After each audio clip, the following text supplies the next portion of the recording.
barnoota qarame biyya ijaara. Harka fuunee akkam jirtan kabajamtoota daawwattoota keenya jaalatamoo. Nageenyi keenya kan kabajaa fi ulfinaa bakkuma jirtan maratti isin haa dhaqqabu jecha daawwannaa keenya kanarraatiin gara godina Harargee Bahaa aanaa Gooroo Guutuu mana barnoota sadarkaa tokkoffaa Shaalshaalii isin daawwachiifnaati. Hamma xumura sagantaa keenyaatti nu waliin daawwadhaa kan isiniin jiru anis Muhammad Ahmadi. Gamanumaan akka nu daawwattan kabajaadhaan isin affeerra.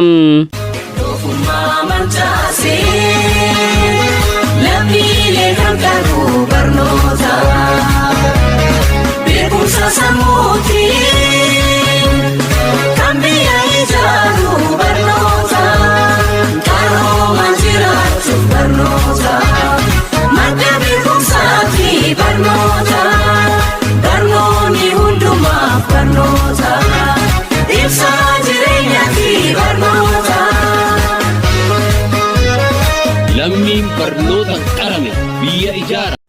Manni barnoota sadarkaa tokkoffaa Shaalshaalii barattoota isaaniitiif nyaata barattootaa qopheessanii haaluma ammaan tana viidiyoo isaa daawwachaa jirtan kanaan barattoonnis mata matatti nyaata mataa isaanii furatanii teessoo isaaniitirratti nyaachaa kan jiranidha. Dura bu'aan mana barnoota sadarkaa tokkoffaa Shaalshaalii barsiisaa Bayaan Abdallaa dhaloota boruu barsiifne biyya keenya kara fuula duraatti tarkaanfachiifna jechuudhaan dhaloota abdii boruu kana dhiyansanii fi nyaachisaadhaa barattoota kana barsiisaa kunuunsaa kan jiranidha. Dhaloota baratee boruu biyya ofii dinagdeedhaan guddisee addunyaadhaan dorgomsiisu oomishna jechuudhaan barsiisaa Bayaan Abdallaa akkuma haati ofii nama tajaajiltu caalaa barattoota kana nyaata isaanii tajaajilanii haaluma viidiyoo isaa daawwachaa jirtan kanaan barsiisaadhaa kan jiranidha.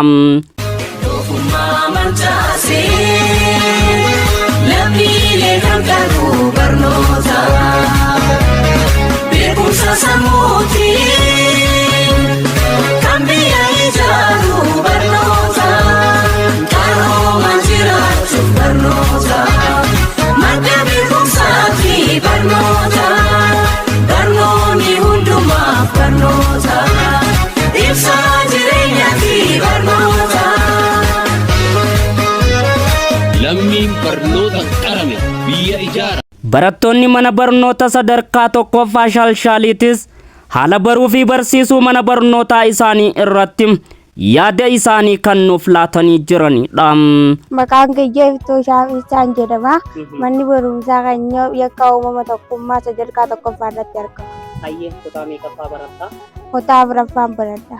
Mee haalli baruu fi barsiisuu mana barumsaa keessanii maal fakkaata? Mee kana daawwattoota keenyaaf nuuf ibsaa. Haalli barumsaa keenyaa bareedaadha. Barattoonni duraan fatanaa mana barumsaa irraafatanillee ammoo irraa dhiisanii ganamaan asitti argamaa jiru. Barattoonni harcaalillee jechee bakka ammaan tana barachaa jirraa jabeessina. Mee akkamiin nyaanni barattoota mana barumsaa keessanitti isiniif godhamaa jira? Godhamaa jira. Osoo barattoonni dhumnasitti godhamee barattoonni nyaatanii akka seenaniif kan nyaata kana qopheessallee hawaasa keenya ijoolleen duraan fataraa irraafatanillee irraa dhiiste asitti dechaatee jirti. Barattoonni harcaanillee nu deebi'anii jiranii haala gaariin barachuu jiru. Mee barsiisonni keessan qormaata naannoodhaatiif kutaa 6 kutaa 8 isin qopheessuu irraa fakkaatan kanarratti mee yaadannoo qabdu? Kanarratti illee bareedaadha. Ijoollenis qophootee jirti akkasumas waan dhiyaate qormaanni waan dhiyaatee jiru bal'inaan dhiyaattechaa jiru. Dhaamsa maal dhaammattamee akka shamarran keenya barnoota irratti jabaatan kanaaf mee dhaamsanuu dhaama? Barattoota keenyaaf dhaamsinee nan dhaamuudhaaf keessaa qabu barnoota isaanii irratti akka jabaatanii baratan akka qo'atan akka ajaja barsiisaan jeen dhaggeeffatanii kabaja barsiisaa isaaniitti kannuu yeroo hunda irraafachuu dhabuudhaan mana barumsaa irraa osoo namni itti argamu. Maqaan kiyyaa Simoos Abdii Ahmadi. Manni barumsaa keenya yakkaa Shaalshaalii uumama tokkummaati. Hayyee mee kutaa meeqa barachaa jirta? Kutaa afuraffaan barachaa jira. Mee haalli baruu fi barsiisuu mana barnootaa keessanii maal fakkaata? Haalli baruu fi barsiisuu bareedaadha. Ijoolleenis kun asitti ganama seeraan dhuftee asitti nyaata isaanii nyaatanii seennee yeroodhaan barachuu qabna. Hayyee meegaa barsiisonni keessan qabxii qormaata naannoodhaa kan kutaa 6 kutaa 8 isin qopheessanii akka qabxii gaarii fiddan maal isinii hojjechaa jiran mee kana yaada keessan bal'inaan nuuf ibsaa. Isaanis yeroo mana barumsaa daaduu barannee ijjichaanee daaboodan nu deebisanii galgala gisee gallees qo'annee akka cimnee sadarkaa tokkoffaa irra nu barsiisutti jira. Mee nyaanni mana barnootaatitti isin deeggaruudhaaf gaa isinii fannaa jiran jira kanarratti yaadan olaatume. Nyaata mana barumsaa yeroo ijoolleen barumsaa hin dhufintti asitti bilchaa'ee asitti qophaa'ee yeroo ijoolleen mana barumsaa dhuftee nyaattee akka seenaniif. Barsiisonni shamarranii kan mana barnoota sadarkaa tokkoffaa Shaalshaalii haala baruu fi barsiisuu mana barnootaa isaanii irratti yaada bal'aa kan nuuf kennanii jiranidha. Barsiisuu Sanbatee Qayyabaan jedhama. Kan hin barsiisu kutaa 1 hanga 8 yakka uummata tokkummaa Shaalshaalii. Hayyee gaariidha. Mee haalli barattoota itti barsiisaa jirtan mana barumsaa keessanitti baruu fi barsiisuun barattoota cimsitanii akkaan inni qabxii gaarii fidan gochuu irratti manni barumsaa keessan maal fakkaatame? Manni barumsaa keenya haala gaariidhaan wanta nuti kitaaballee meeshaalee deeggarsa barnootaa hundumaa nuuf fidanii akka gaariitti barsiisaa jirra. Barattoonni yeroodhaan gara mana barnootaa dhufanii daree keessatti isin dhageeffachuu irratti maal fakkaatan? Haala gaariidhaan nuuf utuu nu baasifatin.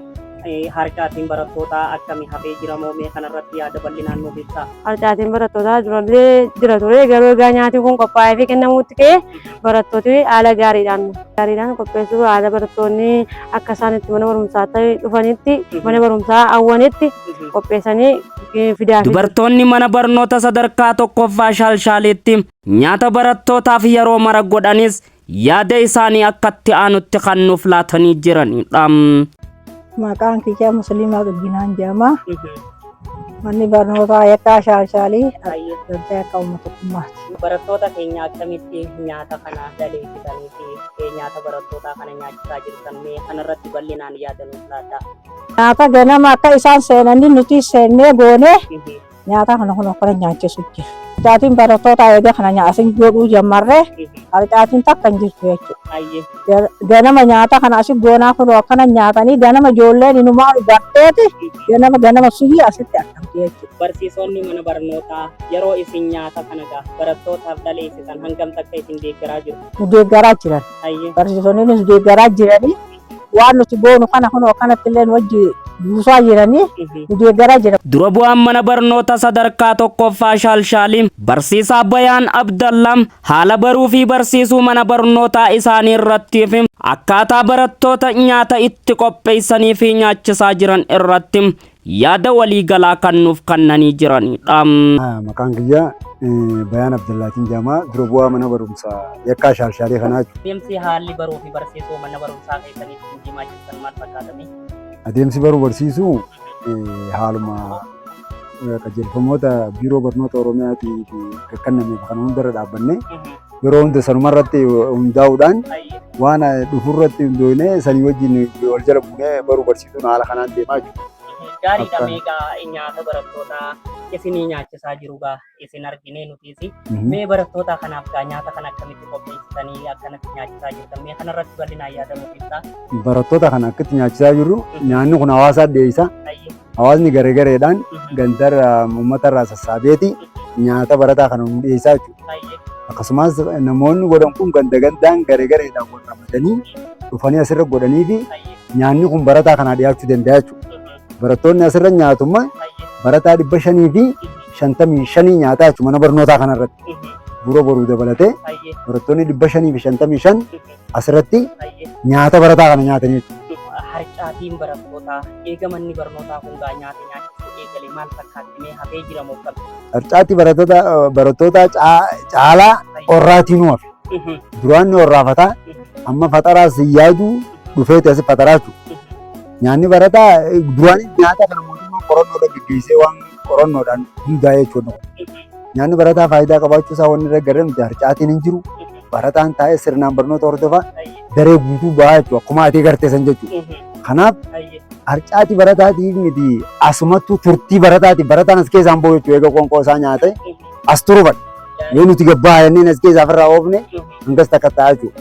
Kanaaf gaariidha mee barattoota kutaa 6-8 qormaata naannootti qopheessuu irratti manni barumsaa keessan maal fakkaata? kunis sagantaa baafanneeti bifa tiitooriyaaliitiinis zaa duraa zaa booda barnoota irra deebifnee akka baratan godhaa jirra jechuudha. Akkasumas ganda keessattis ni hordofna maal akka godhaa jiran.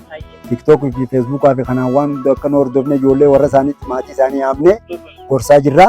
Waan hundaanuu jala buunee barataa gandattis maal akka fakkaatu kaayoo isaanii barnoota irratti fuul xiyyeeffannaa akka kennan hordofaa jirra. Ganda gandatti barsiisaan fudhatee qabaachuu ganda barsiisaa sanii kenname barsiisaan san keessa deemee maal dalagaa jiran ganda san keessattis galgalaas guyyaa asoolaa galgala waan inni dalagu jiru qo'achu jira moo maal keessa akka jiru haala kanaan hordofaa jirra. Maatii barattootaatiifis haa ta'u hundumaaf umee dhaamsi akka barattootaaf dhaamtan yoo jiraate asumaan carraan isin laataa fi dhaammataa. Dhaamsini danda'amuu fi barbaadu. Tokkoffaa maatiin barattootaatiis barataa isaanii eessa oolee maal irra akka jiru ilaalu. Maatiin barataa eessa oolee eessa bulaa eenyu wajji deemaa shariika isaa laaluu qabanii jechuudha. Inni biraa barataanis TikTok fi Facebook irraa gabbu'ee kitaabaan wal kitaaba dubbisuu aadaa godhachuu qabu. Aadaa kitaaba dubbisuu waan wallaalee nama gaafachuu waan san qabaachuu qabaachuu.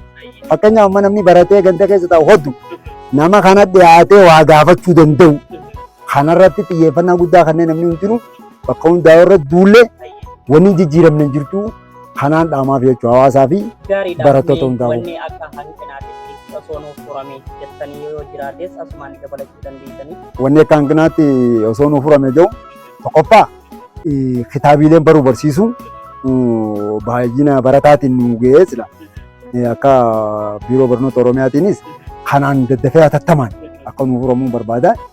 Inni biraa nyaata barataa warreen godhan kana deeggarsi qaama dhimmi ilaalchisuunis ta'u. Akkuma gartee godhee deemu kana odoo hin taane namni beekamee irra ramadamee waan san silaa kafaltiin kafalamtee fi godhamee fi gama mootummaatti wanni kun itti yaadamuu akka qabu. Galatoomaa yaada bal'aa nu laattan kanaaf gaaf maqaa daawwattoota keenyaatiin guddifnee isin galateeffannaa galatoomaa ulfaadhaa. Isinillee galatoomaa ulfaadhaa waan dhuftanii miidhagdee akka dhuftanii jajjabeessitaniif nutilleen isin galateeffannaa ulfaadhaa nu tura bulaa horaan isin galatoomaa. Egaa kabajamtoota daawwattoota keenya jaalatamu turtiin mana barnoota sadarkaa tokkoffaa shaalshaaliitti barattootaa fi barsiisota wajjin hin taasifne kan hanga ammaatti daawwattan kana tureeti qopheessee dhiyeessuudhaan hanka isinii waliin ture Muhammad Ahmadi torban yoo rabbi jee qophii wal fakkaataa biraatiin hanga walitti deebinutti har'aaf gama kiyyaan nagayatti.